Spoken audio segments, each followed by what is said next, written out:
and welcome to ENI UK and Europe edition. I'm Love Ann Season reporting from London. We bring you news reports from the United Kingdom and Europe. We also have live reporters on standby, ready to give their reports. Now here's our news roundup. UK passes COVID-19 jabs milestone, but mass confusion mounts. Heavy rains caused floods and multiple casualties in Germany and surrounding countries. Joining today from the UK Bureau, we have Kathleen Eusebio. Kathleen. After virus closures, Shakespeare returns outside. Now from EBC Germany, we have Eva Marie Kraus. Hi, Eva Marie. I will report for the no mandatory vaccination of Germany. To also give an update from our France Bureau is Febelin Calpo. Hi, Febelin. Hello, Love On. France economy up in second quarter. Now in sports, Jenny Santiago from EBC Italy joins too. Hello, Jenny. Hello, Love Ann. Thank you. I'll be reporting about the Euro 2020 football match. Thank you. Now to also give our weekly sports update for EBC UK, here is Ryan Florentino. Hello, Ryan. Hello, Evan. I'll be reporting about the Euro 2020 finals from the UK and also the Wimbledon finals for tennis. Thank you.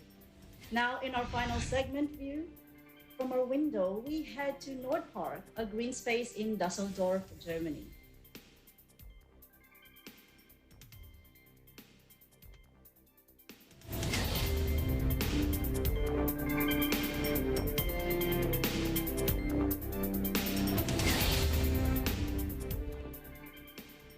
Two-thirds of UK adults have now been fully vaccinated against the coronavirus.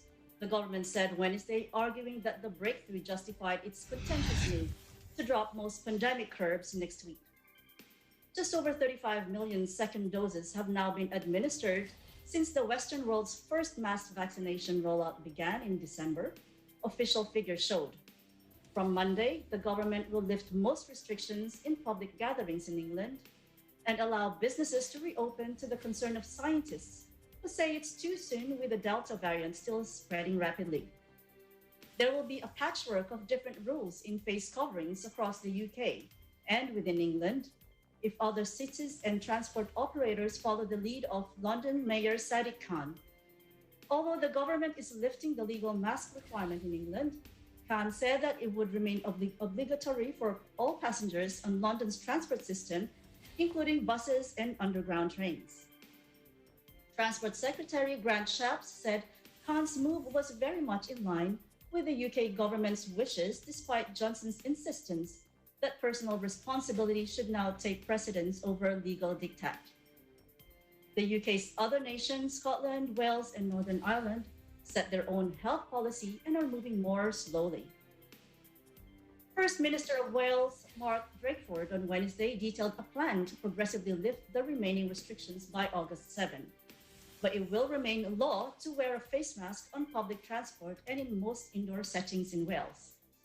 Scotland is taking a similarly phased approach and plans to scrap most of its legal COVID restrictions on August 9, but will also retain the masks mandate.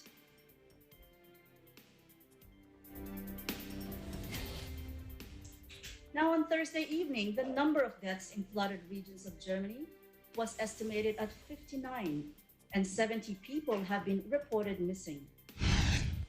The country was hit by unusually heavy rains in the past days, one of the worst weather disasters since the Second World War. Water had invaded streets, houses, and building structures. Some residents had to seek refuge on the roof of their homes. German Chancellor Angela Merkel promised that the government would do everything in its power under the most difficult circumstances to save lives, prevent danger, and ease sufferings. Now in North Rhine-Westphalia, in the western part of Germany, floods swept away houses and cars. The heavy rains also caused flooding in cellars. where several bodies were also found. Now, in the region of North Rhine-Westphalia and Rhineland-Palatinate, around 200,000 households were left without electricity. Transportation in and out of the cities has also been affected. Soldiers had to be deployed to help in more rescue efforts. Now in Belgium, heavy rains prompted rivers to burst their banks and have resulted in the death of 8 people. Evacuations also had to take place in the Belgian city of Liege and in the town of Cloudfontein, as well as in the southern town of Roermond in Netherlands. Time for a break. Please come back for more ENI UK and Europe edition.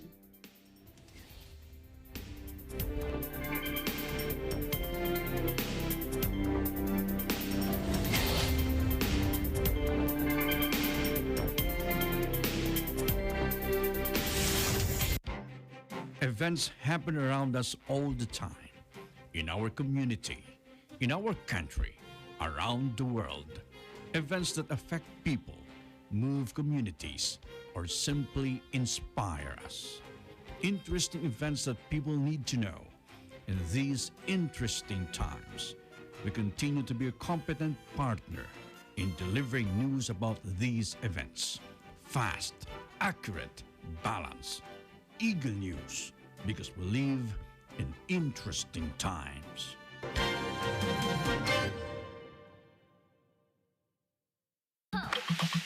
In good shape. Do's and don'ts that will help you stay fit for the rest of your life. We answer the question, what do our bodies really need? In good shape.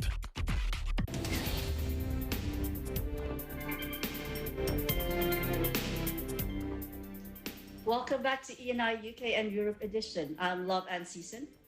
Interesting stories from around the UK and Europe this week. Britain's Royal Shakespeare Company returns to the stage. Kathleen Eusebio is with us today on this story. Hello, Kathleen. Hello, Lava. Britain's Royal Shakespeare Company has returned to the stage after an enforced 18-month absence due to the coronavirus pandemic at a specially built open-air theatre in the Bard's hometown. The first performance of The Comedy of Errors took place on Tuesday night in front of a 250-strong crowd, half the capacity until the pandemic restrictions are eased in England next week. The purpose-built Guardian Theatre in Stratford-upon-Avon, Central England, is next to the Royal Shakespeare Company's main indoor auditorium on the banks of the River Avon. It sits on 900 tons of rock and 30 tons of steel have been used for the seating. The Royal Shakespeare Company, whose alumni include some of Britain's most famous actors, from Laurence Olivier to Judi Dench, had been set to perform The Comedy of Errors when coronavirus struck. That forced the company to postpone the event, as entertainment venues had to shut their doors and stay-at-home restrictions were imposed from March 2020.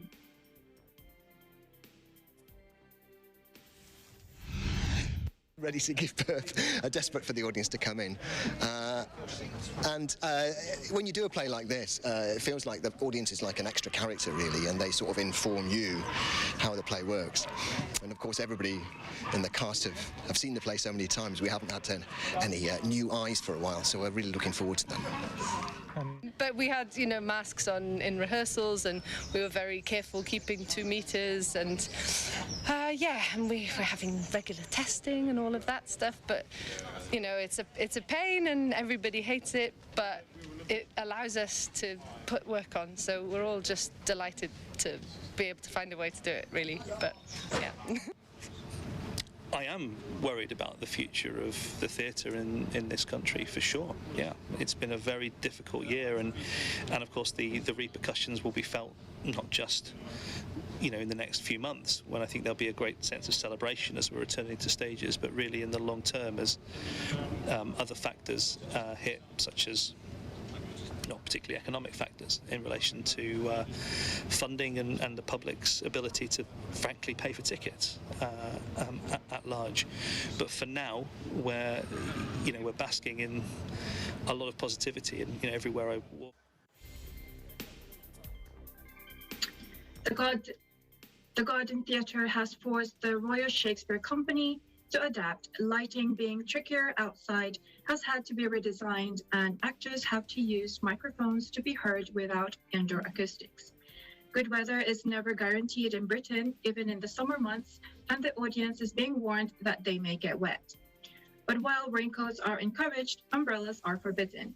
Exposure to the elements, though, is being billed as all part of the experience, giving theatre goers a taste of how plays used to be performed in the Shakespeare's day.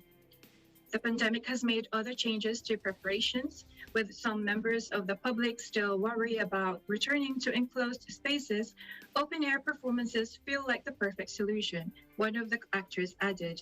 Despite director Philip Breen's concerns for the future of the theatre after the pandemic, the revival in Stratford comes with new optimism. Lovan? Thank you, Kathleen. So, to ensure the safety and well-being of everyone visiting the theatre, what changes are expected in terms of the capacity and managing the risk of COVID-19 transmission after the full easing of restrictions on July 19?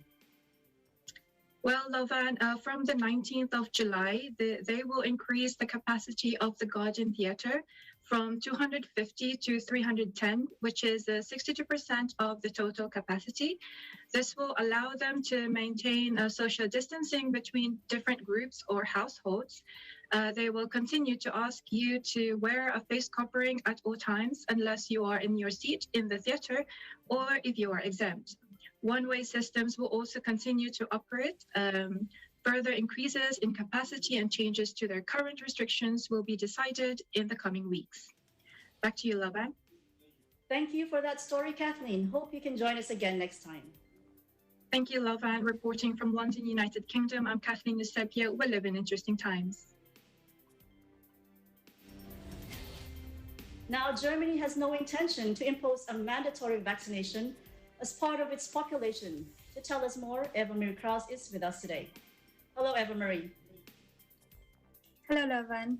On Tuesday, July 12, 2021, German Chancellor Angela Merkel said Germany does not intend to follow France and other countries in introducing mandatory COVID-19 vaccination for part of the population. We have no intention of going down that road, Merkel said, referring to France, which has mandatory vaccination for healthcare workers during a visit to the Robert Koch Institute in Berlin. We are at the beginning of a phase where we are still promoting vaccination. We have more vaccines than people who want to be vaccinated, she said.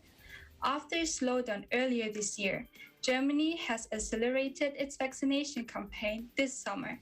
As of Tuesday, 42.6% of adults had been fully vaccinated and 58.5% had been vaccinated at least once. However, demand has slowed in the past 2 weeks, and the number of vaccinations reached its lowest level since February on Monday. But the highly contagious Delta variant now prevalent in Germany, and the RKI indicating that at least 85% of adults need to be vaccinated to achieve herd immunity, some people are calling for new methods. Wolfram Henn, a geneticist at Saarland University and a member of the German Ethics Committee, called Tuesday for mandatory vaccination for teachers who advise the government on vaccination strategies. Teachers and educators, by their choice of profession, have a very special responsibility to the people entrusted to their care and their families, he told the Bild newspaper. France's President Emmanuel Macron announced Monday that starting in September, medical staff, nursing homes, and other institutions serving high-risk groups would be required to be vaccinated, as has already been done in Greece, Italy, and Britain. Merkel, however, said she did not believe the German government could win trust with a similar path. I think we can gain trust by promoting vaccination and making as many people as possible vaccination ambassadors from their own experience, she said. Therefore, she encourages the population to stick to the measures already given, such as wearing the mask and keeping the distance, but also to get vaccinated and thus protect not only themselves, but also someone close to them. That's the update from Germany. Back to you, Lovan. Thank you, Eva Marie. So, what is the current situation for the vaccination amongst children? Since June 7, children and adolescents aged 12 and older in Germany can be vaccinated. However, the Standing Commission on Vaccination, the so-called STIKO, only recommends the vaccine to certain risk groups with pre-existing conditions, for example, children with chronic lung diseases. Back to you, Levan. Okay, so what makes vaccination amongst children really important? The specific importance of vaccination for children is that children and also young people regain their basic rights as soon as possible. So that attendance at kindergarten, schools, sports facilities, and other social institutions is fully possible again, and a normal everyday life can take place, which is very important, especially for the children. Back to you, Loven. Well, thank you for bringing us these updates from Germany, Eva Marie. We look forward to your upcoming reports. Thank you, Levan. We will continue to keep an eye on the current situation here in Germany. I'm Eva Marie Krause for Eagle News International, and we live in interesting times. Now, the second quarter shows good signs for the French economy. With us today with some of the details is Fabeline Calpo. Hello, Fabeline. Hello, Lavan. After COVID-19 restrictions were lifted, business activity rises. On Wednesday, the central bank said that the French economy grew twice in the second quarter as expected. The Eurozone's second biggest company increased by around 1.0% from the first 3 months of the year, the Banque de France said. The European Commission has estimated that the French economy will expand by 6.0%. Meanwhile, French authorities are adhering to 5.0% for a full year growth. According to Olivier Garnier, Central Bank General Director, June was better than the companies expected, as he presented its latest monthly survey of company heads. However, tensions in supply chains, increases in the cost of raw materials as factories holding activity back, especially in the automobile and construction area. Also, it is cited hiring is also a problem, with 44% of business owners who answered to the bank survey problems, in particular for construction and temporary work, as well as finding qualified staff. Back to you, Lavan. Thank you, Fabeline, for today's report. We hope you can join us again next time. Thank you, Laban, for having me. I am Fabeline Calpo from France Bureau, reporting for Eagle News International. We live in interesting times. Okay, time for a break. Please come back for more ENI UK and Europe edition.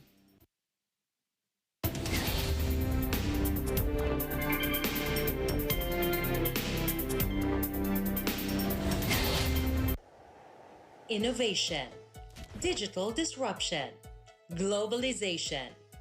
Startups, micro, small, and medium enterprises, as well as large corporations, all face interesting challenges in the market today. Peek into the world of exciting opportunities and partnerships to drive growth with the latest business news and information. We are open for business. Your weekly dose of entrepreneurial inspiration to update you on the latest developments in the world of business. Get up close and personal with CEOs and thought leaders to help you discover valuable insights, sharpen your instincts for smart decision making with the latest markets and economic trends, disruptive ideas, global innovation, social entrepreneurship, and other leading-edge business ideas. Join the conversations to create a more vibrant environment for entrepreneurship. Catch Open for Business, from vision to action.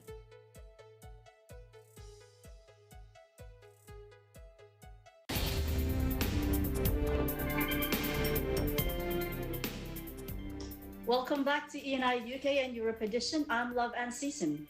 More interesting stories in Europe this week. Italian fans were able to support their team on UK soil for the finals of Euro 2020.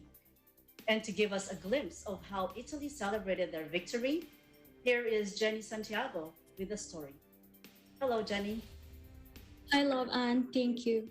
Italy's Football Federation said on Wednesday, July 7, that up to 1,000 fans were able to travel overseas to London for Sunday's Euro 2020 final on July 11th to provide an officially sanctioned Zurich chorus for the Euro 2020 final against England, following a deal struck with British authorities. The UK government is the rules for a small number of traveling supporters and twice as many VIPs, meaning they can attend the match without COVID quarantine. For the final, British authorities had guaranteed a maximum of 1,000 people from Italy the possibility of going to London, with a series of requirements to respect, but without quarantine in the UK. Before leaving Italy, spectators had to undergo a PCR test and observe a 5-day quarantine at home on their return in accordance with Italian rules for all travelers arriving from Britain. The flights cost €610 per person, with match tickets being sold for €95, the federation said. Defender Leonardo Bonucci warned that Italy were not scared of taking on host England on home soil in the Euro 2020 final last Sunday, July 11th. Italy targeted a second European title after 1968, while England have never won the continental tournament, with their only major trophy, the 1966 World Cup, which they won at the old Wembley. Back to you, Love Anne. So, Jenny, how did Italy celebrate this momentous occasion? So, Italy defeated England 3-2 on penalties in Sunday's July 11th Euro 2020 final and won the title for the second time after 1968. Italians spilled into the streets from Milan to Palermo to celebrate their national side's Euro 2020 triumph over England on Sunday. In the heart of the capital, Rome, a concert of car horns rang out among a cloud of smoke from firecrackers. The European football crown returned to Italy, though 3 years after the four-time world champions failed to qualify for the World Cup for the first time in 60 years. Corriere della Sera, Italy's biggest-selling newspaper, wrote last Sunday, after the greatest post-war Italian tragedy, Italians are smiling again. Love, Anne? Congratulations to Italy, and thank you, Jenny, for joining us today. Thank you for having me. Reporting from EBC Milan, Italy, I am Jenny May Santiago, and we live in interesting times.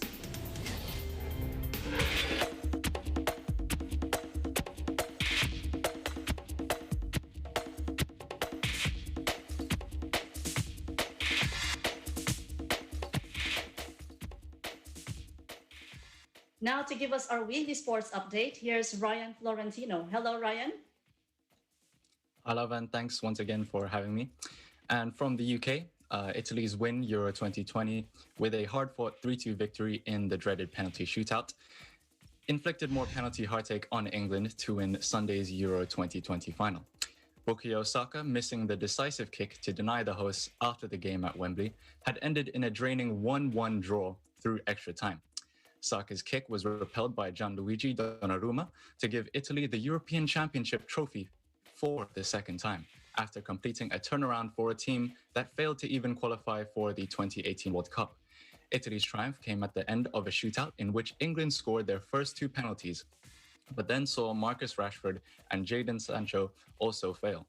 Jorginho could have won it for Italy, only for his penalty to be saved by Jordan Pickford, giving renewed hope to the English support, who had earlier created a feverish atmosphere, with their team looking to run away with this final. The nerve-shredding climax seemed unlikely given the way the match began, with Luke Shaw scoring for Gareth Southgate's England after just 1 minute and 57 seconds, being the fastest goal ever in a European Championship final, stunning a team who arrived here on a record 33-match unbeaten run. Italy were shell-shocked and struggled to recover in a stadium where the official attendance was 67,173.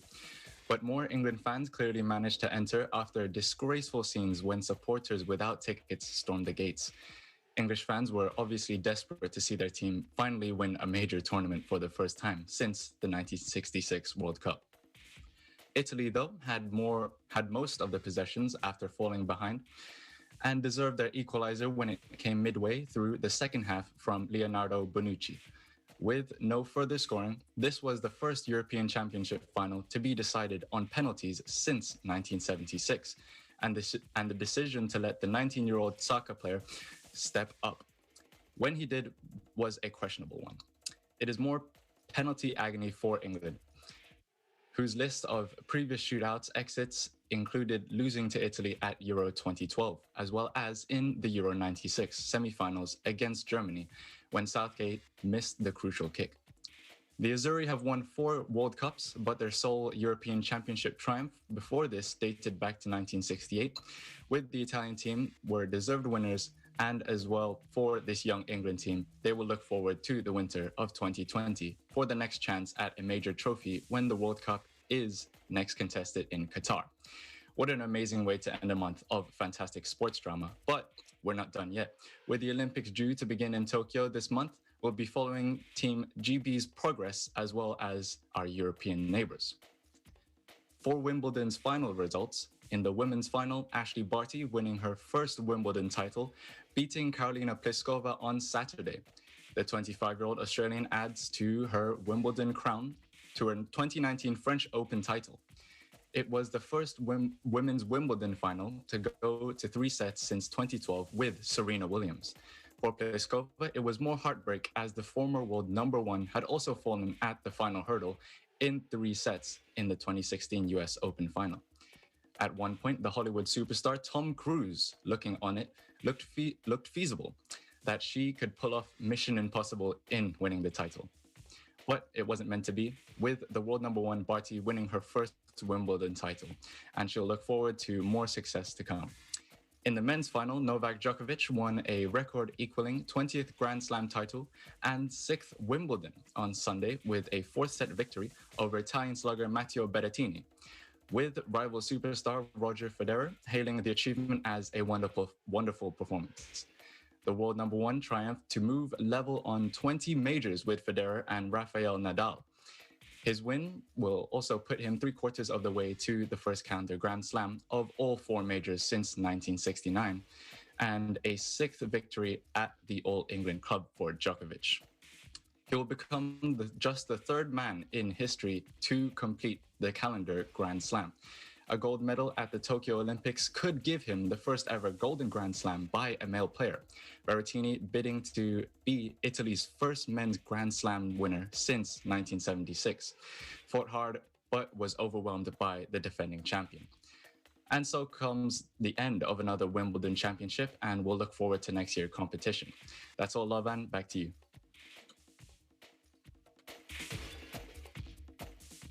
Thank you, Ryan, for bringing us the sports updates, and looking forward to having you back on our show next time. Thank you, Lovan. Reporting for ENI UK and Europe, I am Ryan Florentino, and we live in interesting times. Now in today's View from Our Window, we head to Nordpark, a green space in Dusseldorf, Germany. A large number of green spaces accentuate the city of Dusseldorf, places offering downtime from the crowd or giving space to connect with nature. One of Dusseldorf's well-known parks is the Nordpark. It is a public park in the district of Stockholm. The park is 36.6 hectares big. Water features, lawns, trees, differently planted sections, borders, and a Japanese garden are parts of its diverse design. This park is a place to meet up, a place for sports, walks, and picnics. This view is courtesy of Eva Marie Kraus from EBC Germany Bureau. Thanks for sharing this, Eva Marie. Now that's it for today's program. Stay safe and keep positive as we bring you more stories next week from the United Kingdom and Europe. I'm Love Ann Season, and we'll live in interesting times.